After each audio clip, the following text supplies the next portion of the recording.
अरे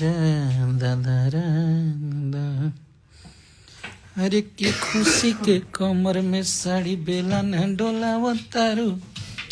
चलिए जुड़ जाइए। सबके नमस्ते, प्रणाम, गुड इवनिंग। कैसे हैं आप लोग जितने भी हमारे इंस्टाग्राम चलावे वाला हमारे भाई बा लोग, इंस्टा फैमिली, और आप लोग के बहुत दिन बाद लाइव भइल बनी आप सबसे बात करे खातिर। रवि भाई कैसे हैं? नमस्ते। रील के किंग हमारे रुद्रांश ऑटोमोबाइल के रवि भाई। चलिए आप लोग को बहुत प्यारा प्यारा अपडेट भी दे देंगे, और इतना गाना बजता आप लोग बजावत नहीं ओकरा खातिर धन्यवाद भी बा। बहुत बढ़िया से लटक जीवा गाना मार्केट में रोड पे बहुत ज़्यादा बाजता, और बहुत प्यार आशीर्वाद देता नहीं जा। अभी गाना एगो और आप लोग बहुत आशीर्वाद प्यार देता नहीं जा हमने के हिट मशीन के, ये राजा जी छोड़ दी तवा पर रोटिया जरता। बहुत बढ़िया गाना बा, बहुत मीठा गाना बा, और वो गाना के बहुत आप लोग आशीर्वाद प्यार देता नहीं जा। ग्लोबल म्यूजिक जंक्शन से गाना के रिलीज कर दिल बा, और वो गाना के वापस आई ना भैया जल्दी। बिल्कुल बिल्कुल धमाका पे धमाका होगा भाई, और आप सबका आशीर्वाद प्यार रहा तो सब कुछ बहुत जल्द सॉर्ट आउट है, और हम लोग फिर से आप सबके लिए अन्नपूर्णा फिल्म से एक तबाही लेके आएंगे, और बहुत बढ़िया बढ़िया तगड़ा तगड़ा तबाही।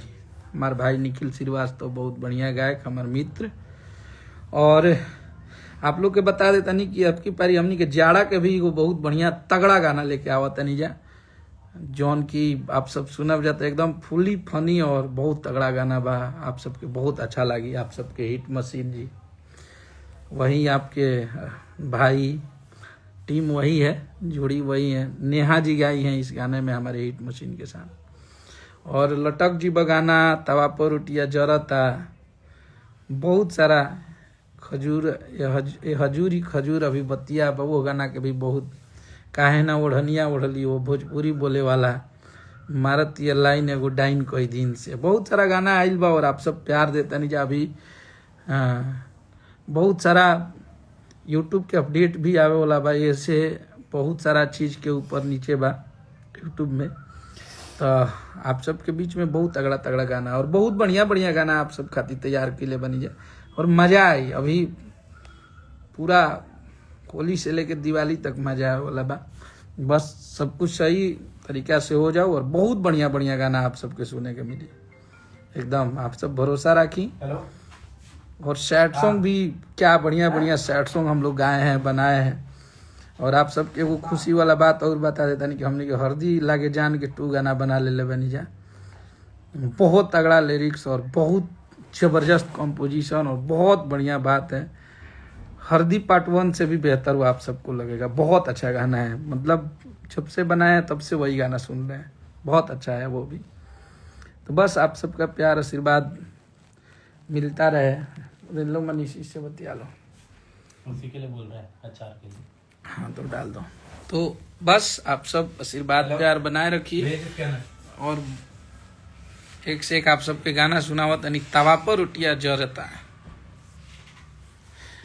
राजीव शर्मा, मान जीवो कि ना मान जीवो? सुना होगा तू क्या, मान जीवो कि ना मान जीवो तू? क्या मनवा दी। बहुत तगड़ा डंस सिनेमा के टीजर भी आइल बा, वो करा के भी आप लोग गजब प्यार देनी जा। हर जगह आप सबके हिट मशीन के बहुत सारे गाने, और एगो हमारे अन्नपूर्णा फिल्म पे हमारे अरविंद अकेला कलू जी के अभी गाना आप लोग बहुत ट्रेंड करा रहल बानी जा। खेलेगा खेलेगा फ्री फायर खेलेगा, तो वो भी गाना, और 2 नंबर पे ट्रेंड करता तवा पर रोटिया जरता।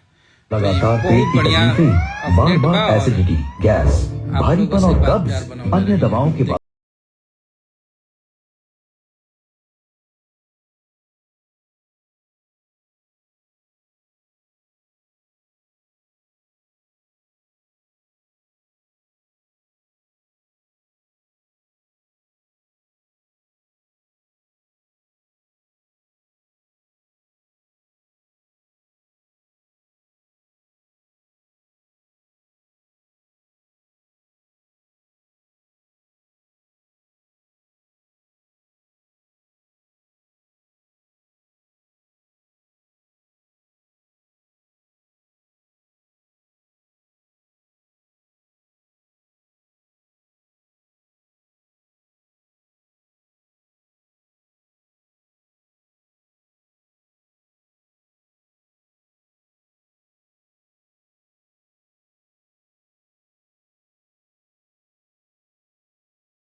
बहुत बढ़िया गाना बा, आप लोग सुनी जा और आशीर्वाद प्यार बनौले रही जा। बहुत सारा अपडेट रहा आप लोग के दे भी देनी और होने वाला है, टेंशन नहीं लेना है।